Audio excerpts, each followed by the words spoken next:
SubhanAllah, as we said yesterday, ayyaman ma'dudat, limited days, numbered days, days that we can count, really, SubhanAllah, that are passing by very quickly. The question is, my dear brothers and sisters, have we taken advantage of the past half of Ramadan, and will we take advantage of the upcoming half? We're either in one of two categories. Some of us, alhamdulillah Rabbil Alameen, have been working very hard for the past 15 days, so my message to you is very simple. Please continue what you're doing, and make it more, inshallah. And then for the rest of us who haven't been doing as much as they want and as much as they should, and as much as they feel that they want to serve Allah subhanahu wa ta'ala and that they want to gain as much reward as they can in this beautiful month of Ramadan, I want to tell you that it's not too late. Yes, half of Ramadan is over, but don't think of the past, think of the present, and think of the future. You have an opportunity beginning right now, my dear brother and my dear sister, to take advantage of the beautiful month of Ramadan. And the best days within this month, which are the last 10 days, where bi'idhnillah ta'ala, one of those nights is Laylatul Qadr, the night of power, or whatever we call it, depending on the translation, is still something that you can grasp.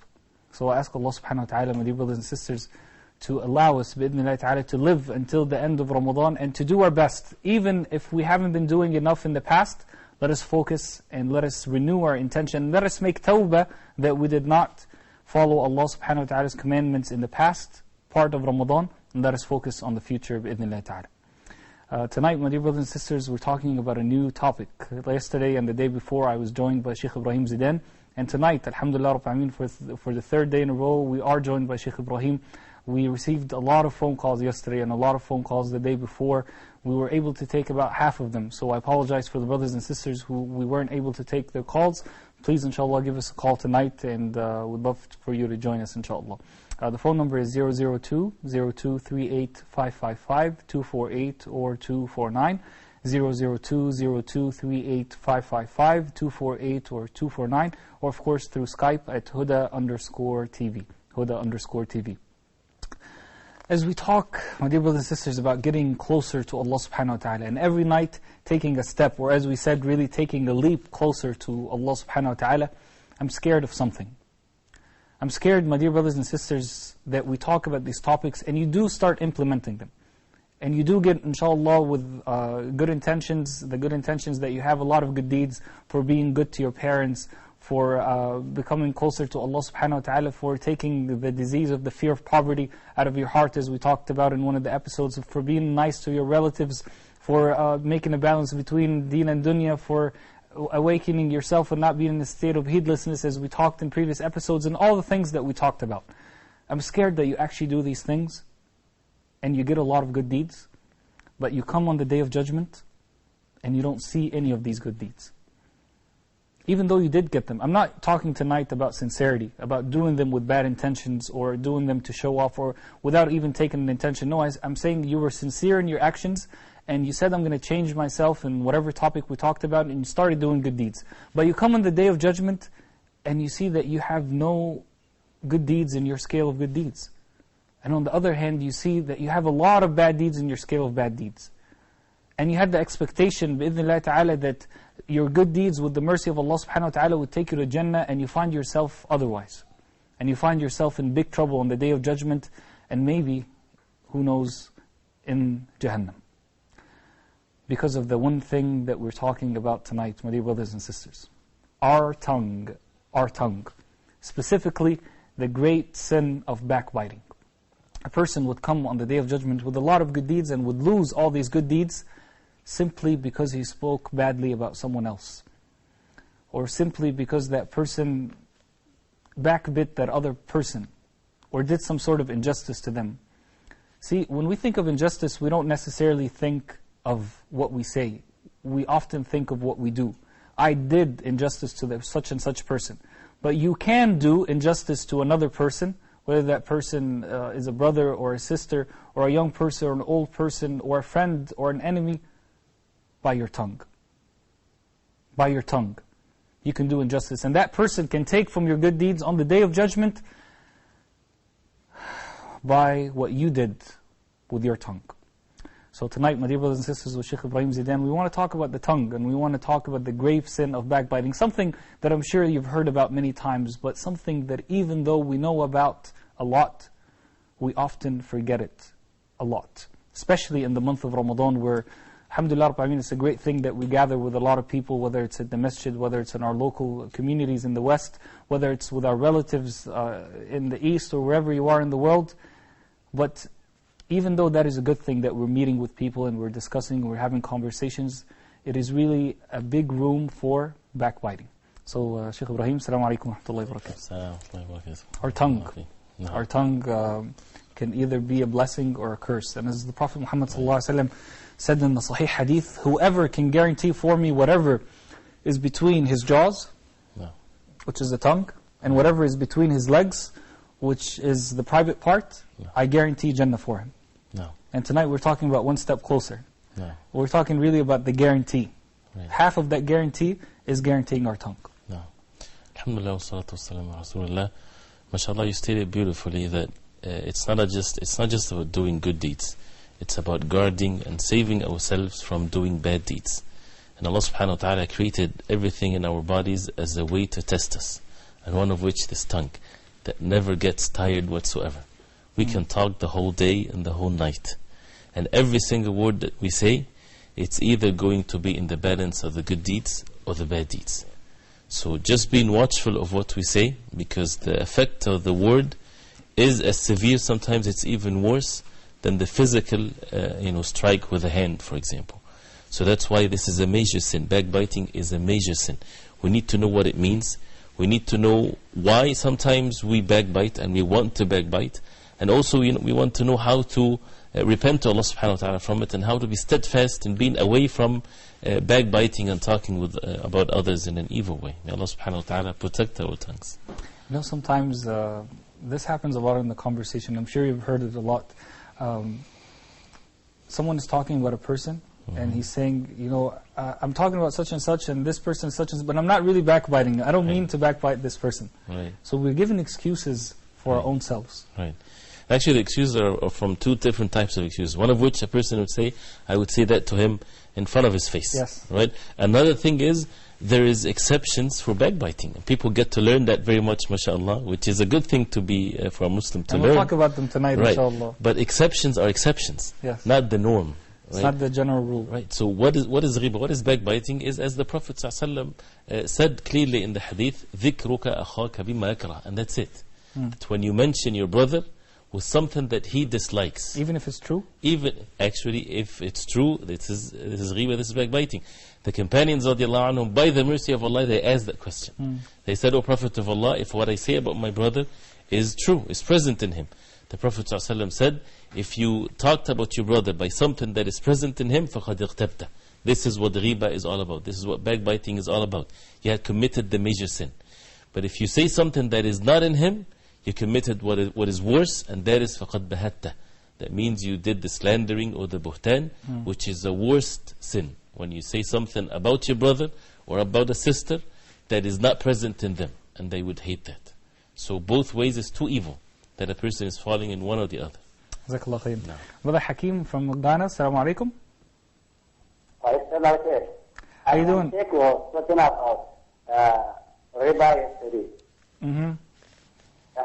as a student may soon trying to pursue my education. And in Ghana, it's very common, if you are to pursue, unless you go through loan with interest, that will enable you to pursue your career.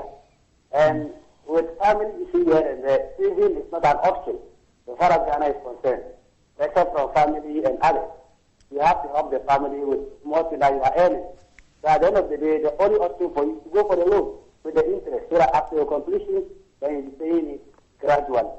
And I'm asking in terms of seeking for knowledge, is it permissible Islamically? If not, with this family pressure here and there, will we say it's the faith that that's where Allah has permitted you to be?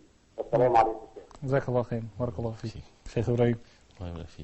Student loans, right? Loans with interest is haram, is a major sin. And whoever fears Allah subhanahu wa ta'ala and is dutiful to Allah subhanahu wa ta'ala, Allah subhanahu wa ta'ala will make ways out for the person. So put your trust in Allah subhanahu wa ta'ala. Even if your studies are delayed a little bit, it's okay. Muslims need to seek ways of halal sources of helping the students and so on. And if not, then we have to be patient with the orders of Allah.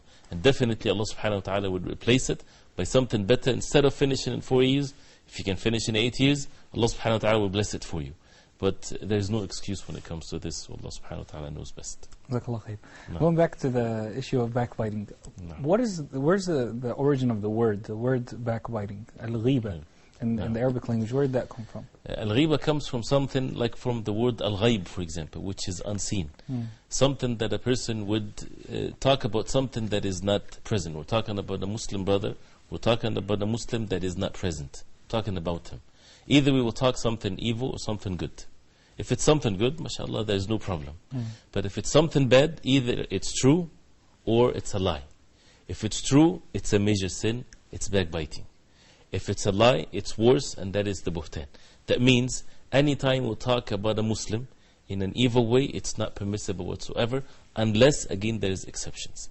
So this is what basically al-ghiba is. Even some of the ulama, they said with the explanation of the hadith, ذِكْرُكَ أَخَاكَ بِمَا يَكْرَهُ, when you mention your brother with something that he doesn't like, they said even in front of his face. That is considered to be ghiba, although that he is in front of you. But who said that it's permissible for us to say things that is bad to a Muslim in front of his face? You know, this is something also that we have to protect the honor and the dignity of the Muslim. It doesn't mean that we don't advise one another, enjoining good, forbidding evil, warning others from people that do evil. Again, this is the exception that we need to talk about. But the norm is there is sanctity and honor for the Muslim, that we have to protect that, and never to talk about something that they would dislike, even if it's present in them. Whether it's a physical feature, whether it doesn't have to be even a word.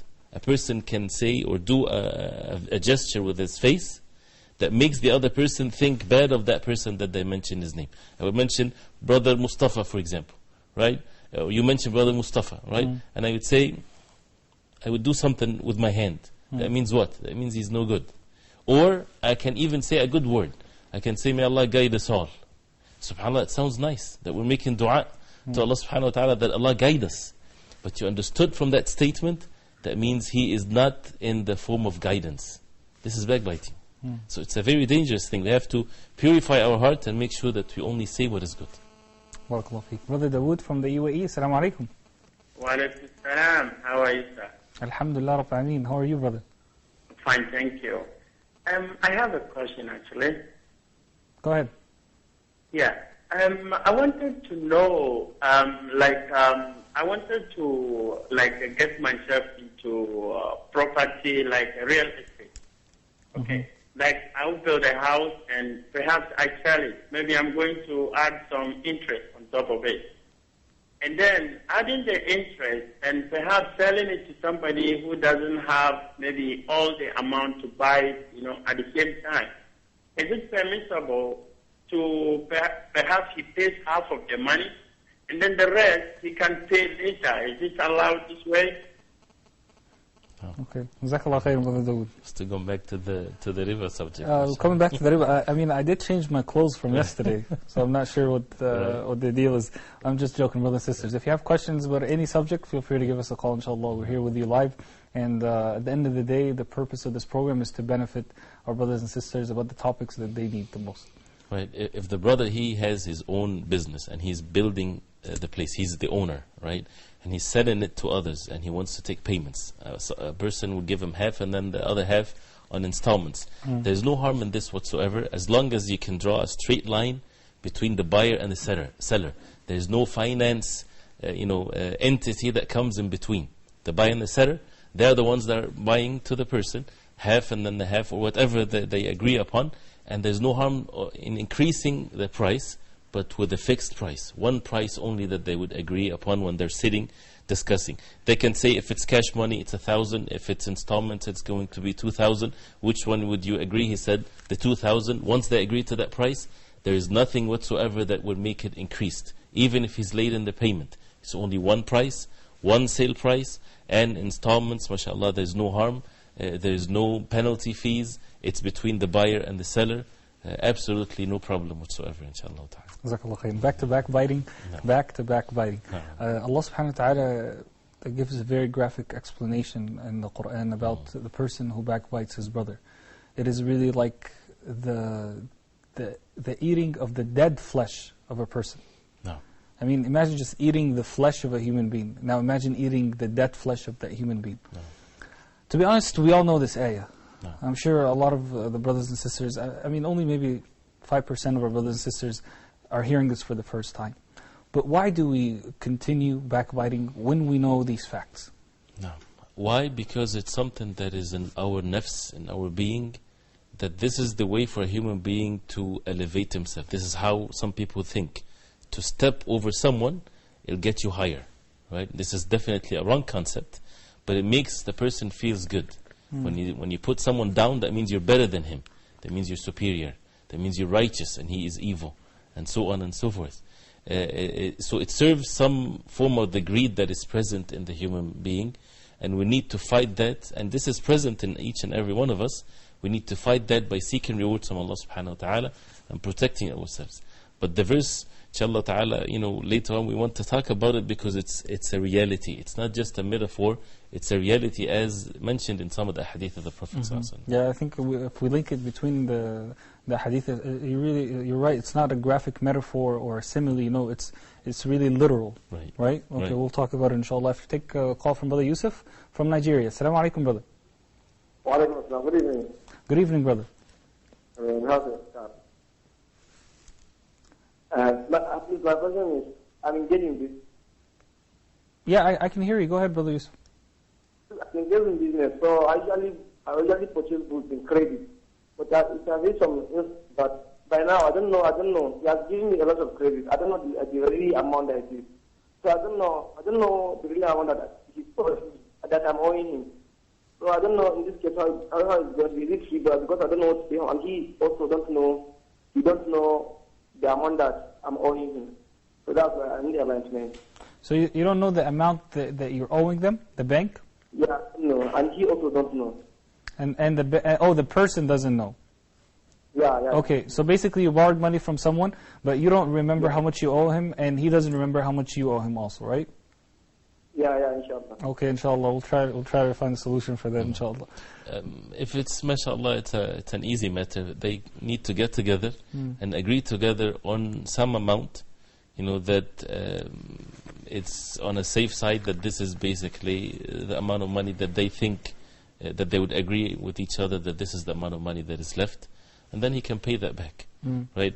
Something that they know for sure, that at least this, right? And the other person should forgive if it's more than that, and with forgiveness and with being together with that, since there's no witnesses, there's no contract, then things has to be done this way. But they shouldn't be cancelled whatsoever.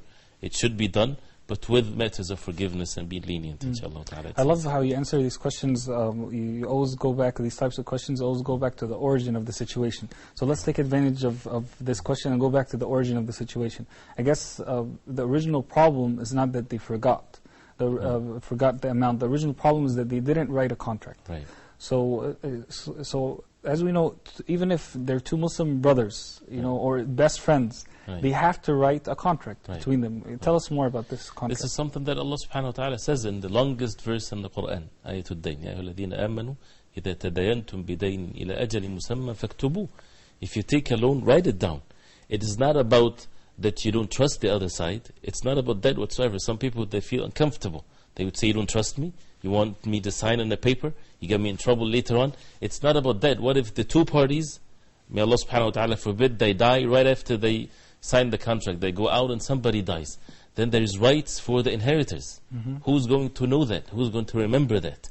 So people need to document these things just to save the rights, and according to what Allah subhanahu wa ta'ala ordered us in the Qur'an.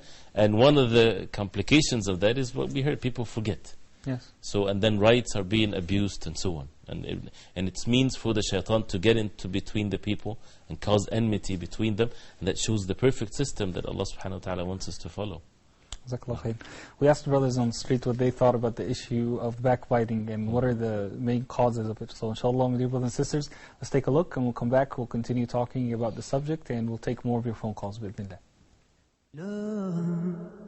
I am just a simple man, trying hard to understand. The biggest problems we see in other people are problems which lie within ourselves. And I think a big problem and a fundamental rising of backbiting is that we have that many faults in ourselves, and we cover this up by speaking badly about other people.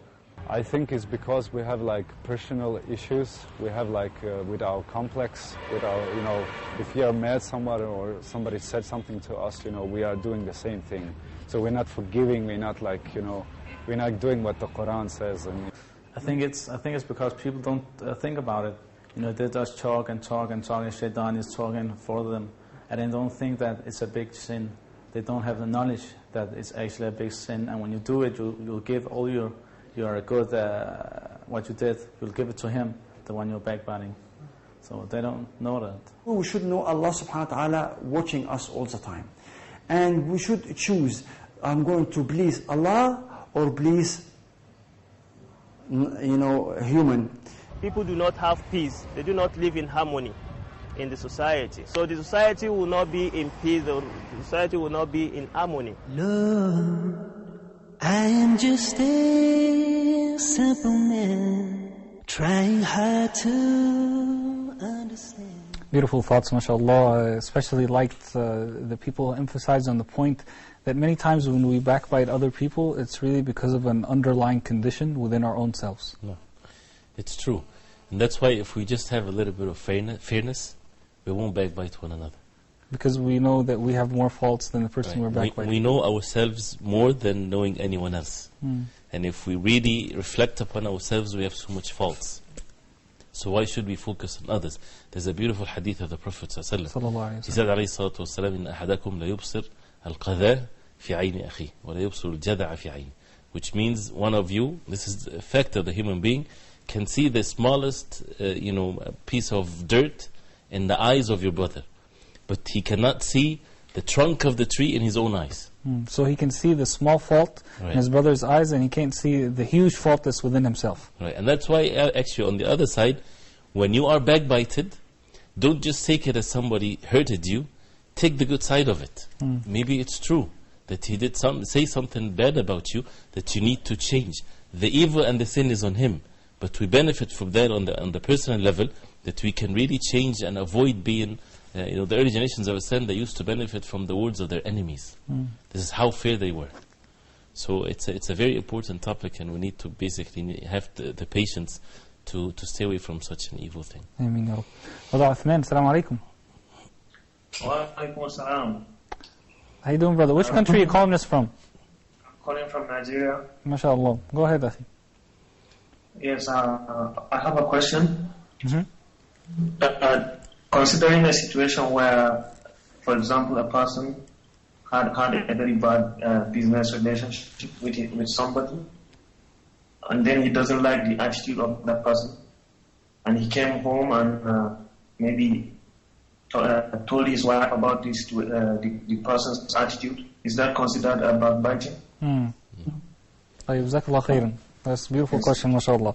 The first question relating to the topic tonight, alhamdulillah. So brothers and sisters, we continue to receive your questions bi'idhnillah ta'ala in this extended discussion segment at 002-0238-555-248 or 249 inshallah, or through Skype at huda_TV bi'idhnillah ta'ala. Share your thoughts.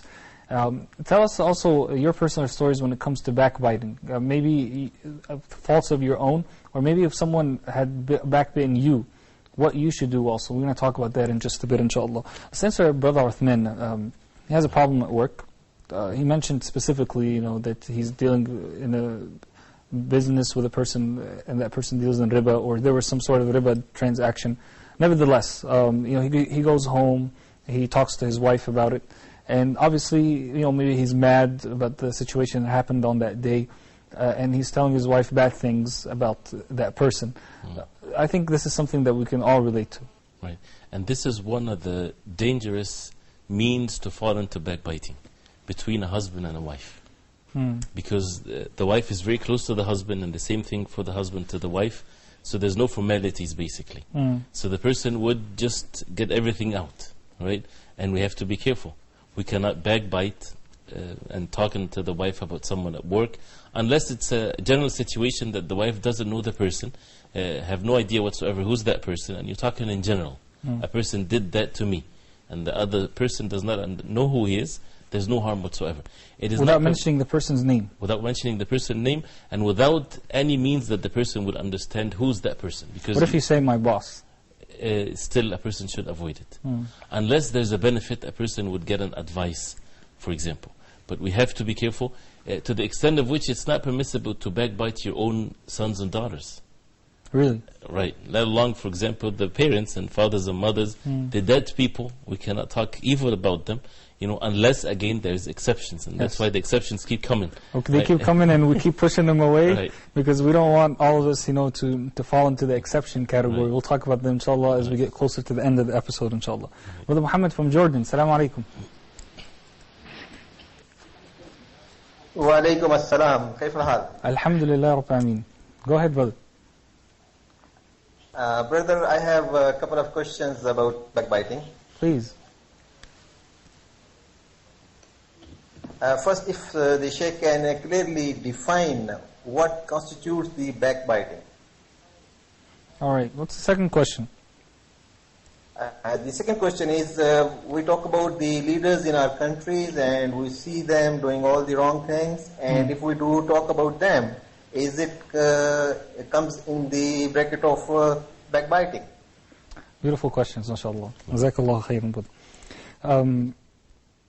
I guess we're moving closer and closer to the exceptions, but I'm going to delay the answer to that question just a bit because it's also relating to exceptions. I want us to put ourselves in the shoes. We're addressing right now the person who was doing the backbite.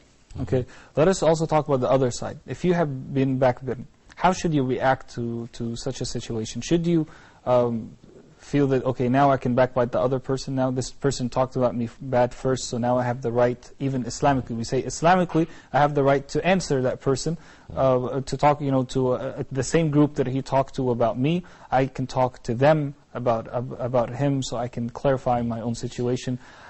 Also psychologically, how should a person who's been backbitten deal with the situation? Because sometimes, especially if it comes from a close person, it causes a lot of emotional pain. Of course, and it depends on the situation.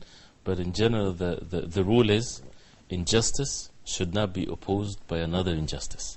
So we cannot oppose a sin by another sin. So it depends. If a person heard that someone had backbitten him, what should he do? First, he has to make sure that it's true. And as Imam Shafi'i rahimahullah, he said something in the meaning of which, go and ask the person, clearly and simply, did you say such and such about me? If that person says, no, I didn't say it, say, Jazakumullah khairan, sorry for what I did. Don't tell him, but I have a tape and I have this. Don't oppose him with that. That means he is some form of regretting or he embarrassed or whatever there is. Leave it at that point and ask Allah subhanahu wa ta'ala for help. And seek rewards from Allah subhanahu wa ta'ala that if he did backbited you, you are basically getting rewards from his good deeds. And if he says, yes, I did, and he explains why, take it from him and don't take it further. So early generations of Islam, some of them, when they hear someone that backbited them, they would take a gift for that person. And they would say, Jazakumullah khairan, for those who would give us as a gift their good deeds. They're basically giving you a gift. Yes. Some of their good deeds are being given to you. So we should not oppose evil with evil, but at the same time, a Muslim has the right to defend himself. So to make sure and clear that he is not what the person said about him, if it's a lie. If it's true, ask Allah subhanahu wa ta'ala to make it easy and to eliminate the hatred in the hearts. Ameen ya Rabb. Jazakallah khair. Sister Khadija from the UAE. Assalamu alaikum. Alaikum salam. How are you, brother? Alhamdulillah Rabbil Alameen, sister. Actually, I was going to ask, I was going to mention something, but Brother Ibrahim just cleared it up for me now. It was just a situation where my children, they visit their father, my ex-husband, and his wife actually backbites about me quite a lot. So it's been happening for a few years now, and I try not to say anything about their father or his wife because I don't want it to affect my children psychologically. I don't want them to feel like they're in between our situation and they feel like they have to choose sides. But That's very wise of you, I feel mashallah. like it does affect me. And how do I deal with that? I mean, I've tried to be patient, but there are times where sometimes I do get really... Of course. I mean, obviously it affects a lot. It affects you emotionally and psychologically. Yeah, sure. This affects me a lot. And secondly, the other thing I want to say is that I do tend to stay at home. I don't tend to go out, especially in the community, especially with women, because women tend to gossip a lot, especially when we have coffee mornings, and this is quite normal. So I try to avoid those situations because I don't want to put myself in that situation. Coffee mornings and outings with friends, because backbiting does take place. I want to ask Sheikh Ibrahim, how would you handle a situation if you're in a group with sisters and one sister is backbiting another sister without putting that sister down in front of everybody? How would you handle that situation and kind of advise them about not backbiting? Beautiful question, mashallah. Mashallah, subhanAllah, the questions that brothers and sisters are asking are opening up a lot of avenues for us, inshallah. Sister Adila from Saudi Arabia, assalamu alaikum. Wa alaikum salam. How are you? Alhamdulillah, Rabbil Alameen, sister. Go ahead. Alhamdulillah. I have a question. I hope I'll be able to get some clarity on this. Bi'idhnillah, go ahead. I'm born a Muslim, and obviously I have a very strong iman, and there's no question about that. But I need to know, when it comes to shaitan, I need to know if you have a good Islamic foundation and you have a mind and a sound mind, how do you know when it is your mind not telling you properly what to do, and when is it that you really know that it is the influence of shaitan?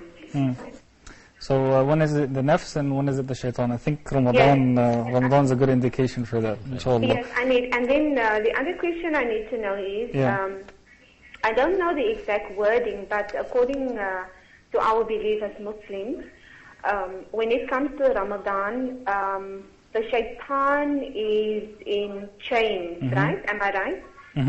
So how do you explain that? How do we explain that? Yeah, how do you explain that? Okay. How is it that shaitan is in chains during Ramadan, but not other times? And when do we know when our decisions are influenced by shaitan? Beautiful. Whereas we are of sound mind and we have a good Islamic foundation. Jazakallah khairan. It makes a lot of sense. The two questions are interrelated. Inshallah, we'll answer them. Brother Saeed, assalamu alaikum. Yes, assalamu alaikum. Wa alaikum assalam wa rahmatullahi wa barakatuh.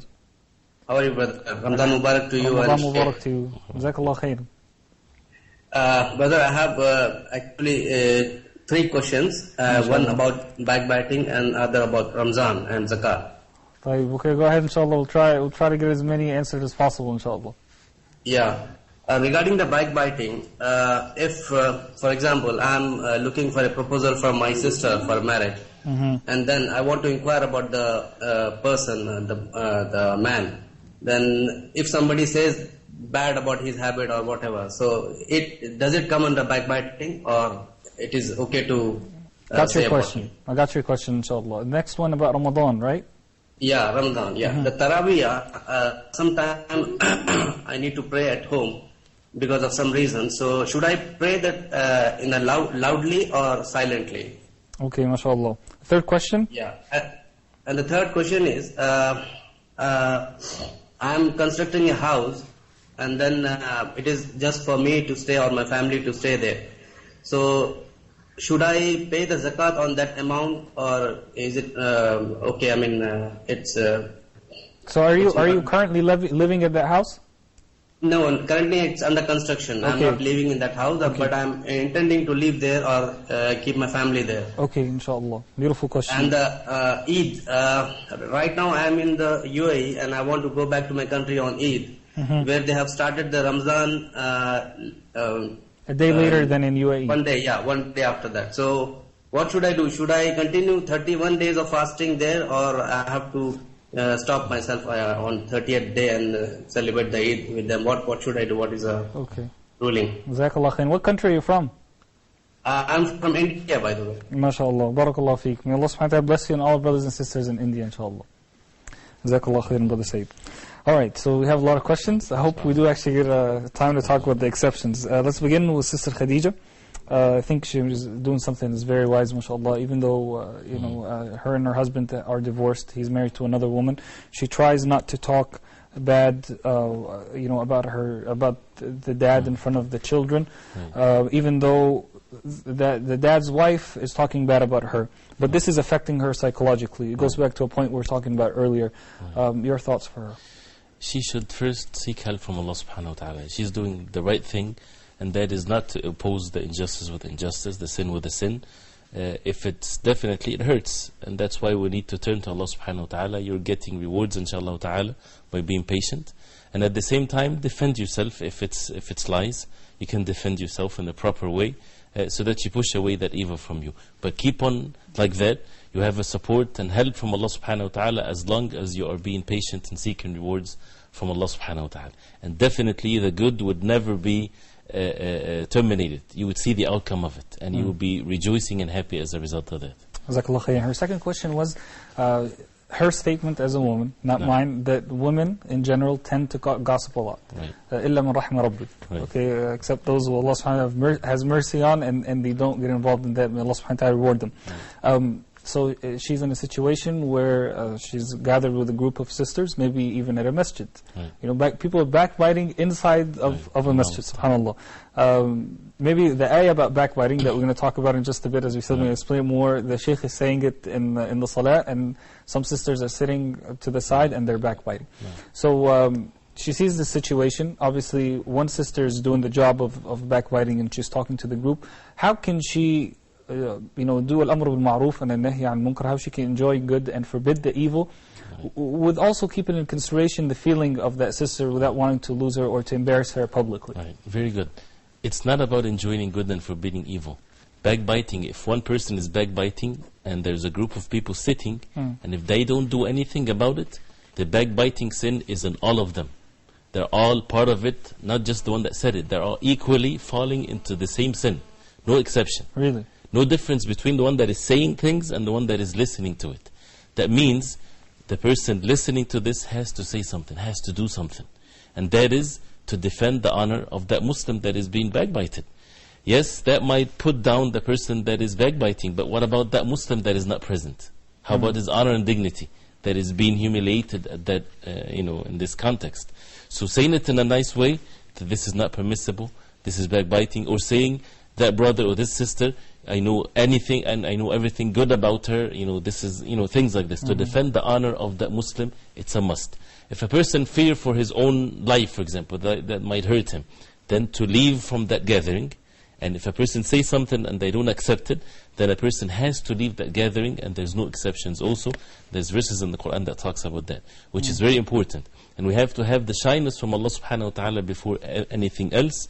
And again, don't forget that there is an honor and dignity of a Muslim that is being put down as a result of this backbiting. No. Jazakallah khair. We have a phone call from Saudi Arabia. Assalamu alaikum. Wa alaikum salam, sir. How you doing, brother? Brother Haidar, assalamu alaikum. Alaikum salam, sir. My question to you is very simple. What's the main difference between gossiping and backbiting? Excellent because question. gossiping, in the sense, it doesn't hurt anyone. Beautiful question. Jazakallah khair. Alright, we'll go in order inshallah, and we await more of your phone calls bidhnillah ta'ala. We decided to not take a break, not play any promos in the middle, and we're going to continue for the full hour with you bidhnillah ta'ala, because we want to answer as many of your questions as possible. So feel free inshallah to continue giving us a call at 002-0238-555, 248 or 249, or through Skype at Huda_TV. I ask Allah subhanahu wa ta'ala to make this program of benefit bidhnillah ta'ala. Sister Adila is talking about the shaitan. How do we know if we have a good Islamic foundation? How can we differentiate if a certain sin that we do, and maybe especially a sin that we insist on doing, is coming from the evil of our own nafs, our own soul, or if it's coming from the shaitan? First, the outcome of it really doesn't matter. What matters is that we need to know what is right and what is wrong. And anything that is inside of us, a whisper or a need that is evil, we need to stay away from that and seek help from Allah subhanahu wa ta'ala and do what is right. That's what's more important. But the question is valid. And as the ulama, they say, usually if it's something related to the nafs, to our own self, it's something that is very strong and it keeps coming. It's not just a whisper that comes and then it goes. It's something that has a nagging feeling in yourself. Right? For example? For example, a person, his weakness, for example, when it comes to lowering the gaze, right? And he is struggling with that so much. It's a disease that is present in his heart, right? That he needs to work on this. Shaitan, on the other side, when it comes to the whisper, he just throws a whisper and goes away, right? And it doesn't matter whether it's this sin or that sin. So one sin here, one sin there, right? And a person would take the whisper either to build on it or to push it away, right? But the thing that is within our own self, something that keeps on coming and keeps on insisting and pushing us to do what is wrong, with the help definitely of the shaitan. Shaitan makes it worse. So it goes, interrelated, and it's very difficult sometimes and complex for a person to figure out which is which. But definitely the shaitan is working on both. The whispers and making sure that the diseases within our own self, he will make it worse and make sure that you don't take the path of cure. But the means of shaitan is all weak when it comes to strong iman and doing what is right. Jazakallah khair. We'll continue answering the second part of our question. Ramadan, the shaitan in Ramadan, what's his role, or where is he right now? Let me just take a few more phone calls, inshallah, first. Sister Samira from Nigeria. Assalamu alaikum. Okay, Sister Samira, the phone line's been cut off. Try to give us a call back, inshallah. Sister Maryam from Gambia. Assalamu alaikum. Wa alaikum salam. Yes, sister. I have two questions. Hello? Yeah, I can hear you very well, sister. Go ahead. Okay, my first question is, I converted about 2 years ago to Islam, and I still have problems with my family. So I kept talking about them to my husband, like my aunt and my mom and my grandmother. And I kind of feel that's backbiting. So how can I cope with that and not talk to my husband about it without backbiting my family? And the second question is, if you see like celebrities on magazines, for example, if somebody reads a magazine and comes to me and tells me, oh, this guy or this girl is drunk or is drinking or is in drugs and stuff, how is that backbiting as well, and how do I deal with that? When you talk about celebrities, when you talk about celebrities, are you talking about movie stars or what kind of celebrities? Yeah, because I have some friends who come up to me and they will tell me about, oh, this movie star is drinking and whatever, is so-and-so, and I'm just like, I don't want to hear about that because it's backbiting, but the person is like, no, it's in magazines. But then I tell the person that magazines are also like a source of backbiting as well. Well, it is, yeah, but I guess the better thing is not to talk about these people at all, whether it's true or whether it's not true. What do you think, Shaykh Ibrahim? It's true. But this is one of the exceptions if a person is committing a sin openly. But again, it has to be a true thing, not lies. If it's a true thing that a person is openly committing a sin, like a movie star, for example. If a person backbites, say something that he's already doing it publicly, this is not backbiting, actually. But what's the benefit of saying it?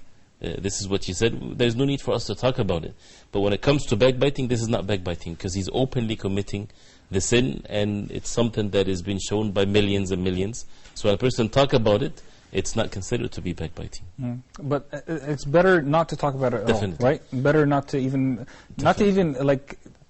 to act like these people don't really exist. Right. That's how I really try to think. And reading all these types of magazines and things, it's all filth and it's nonsense and it's waste of one's life. Yeah, my dear brothers and sisters, we have a few pictures for you relating to backbiting. Sometimes a picture is worth 1,000 words, and we don't have time to say thousands of words in this hour. So maybe these will have some messages for you. We were supposed to play them during the break, but since we don't have a chance to take a break, we'll go ahead and you'll see them right now, inshallah, on your screen, bi'idhnillah. Let me take Sister Samar from the UAE in just a moment, inshallah, but if you can please hold on with us so we can answer more questions.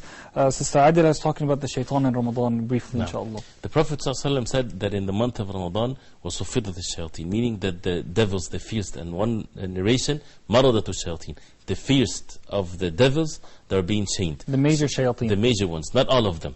So there's some shayateen, so there's some whispers, but it's weaker than other than Ramadan. And plus our own desires comes in place. So there's still whispers, there's still evil present in the month of Ramadan because of the presence of some of the shayateen. But it's made easy for us to be steadfast because the major ones are being chained. How they are chained, Allah subhanahu wa ta'ala knows best. Some people actually, they say they're not chained, it's just a metaphor. We have to be careful and warned not to fall into this danger route. The Prophet ﷺ said they are chained. We say yes, we listen and we obey. They are chained. How they are, Allah subhanahu wa ta'ala knows best. Jazakallah khairan. We have about 3 minutes left in the episode, and we'll go ahead and take the last call, and I apologize for not taking more phone calls from brothers and sisters. Please forgive us.